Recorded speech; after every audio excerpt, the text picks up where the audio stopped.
Hello দর্শক, বরাবরের মতো আরও একটি নতুন ভিডিও নিয়ে চলে আসলাম। ইতিমধ্যেই আপনারা সায়ের নামে গোলাম নাটকের ২৮ নম্বর পর্বটি দেখা শেষ করেছেন। ২৮ নম্বর পর্বটির শেষে আপনারা দেখতে পেয়েছেন মজিদ সাদিয়ার ওপর থেকে মামলা তুলে নেয় এবং সাদিয়া জেল থেকে ছাড়া পায়। সাহেব সাদিয়াকে ছেড়ে তার নিজের গ্রামের বাড়ি চলে যেতে চায়, কিন্তু সাদিয়া তার নিজের ভুল বুঝতে পারে। এই সব কিছুই আপনারা দেখতে পেয়েছেন সায়ের নামে গোলাম নাটকের ২৮ নম্বর পর্বে।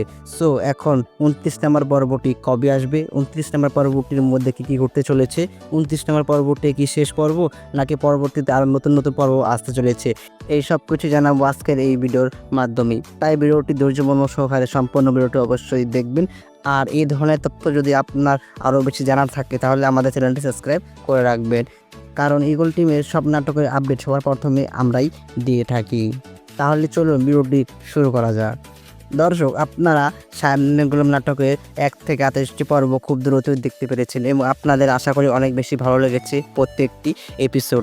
কে সায়ের নামে গোলাম নাটকের ১ থেকে ২৮টি পর্ব দেখেছেন অবশ্যই কমেন্ট বক্সে জানাবেন।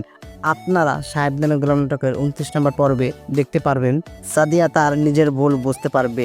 সাদিয়া তখন বুঝবে যে সাহেব আমাকে বাঁচানোর জন্যই পুলিশের হাতে তুলে দিয়েছিল, যাতে মুজিদ আমার কোনো ক্ষতি না করতে পারে।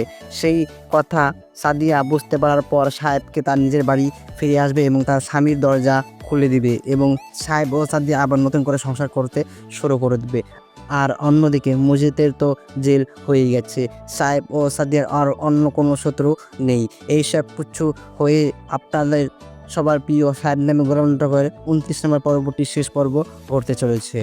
আর দর্শক, আপনারা সায়ের নামে গোলাম নাটকের ২৯ নম্বর পর্বটি দেখতে পারবেন ৪ই মার্চ মঙ্গলবার বিকেল ৩:৩০টার সময় ইগল ইসলামিক নাটক ইউটিউব চ্যানেলে। আশা করি আপনারা খুব শীঘ্রই দেখতে পারবেন ২৯ নম্বর পর্বটি। আর আপনারা কি খুব অধীর আগ্রহ হয়ে বসে আছেন ২৯ নম্বর পর্বটি দেখার জন্য? যদি বসে থাকেন তাহলে অবশ্যই কমেন্ট বক্সে জানাবেন, আমি খুব দ্রুত দেওয়ার চেষ্টা করব আপনাদের সামনে। সো আজকে ভিডিওটি এখানে শেষ করলাম, পরবর্তী ভিডিওতে অবশ্যই দেখা হবে। ধন্যবাদ।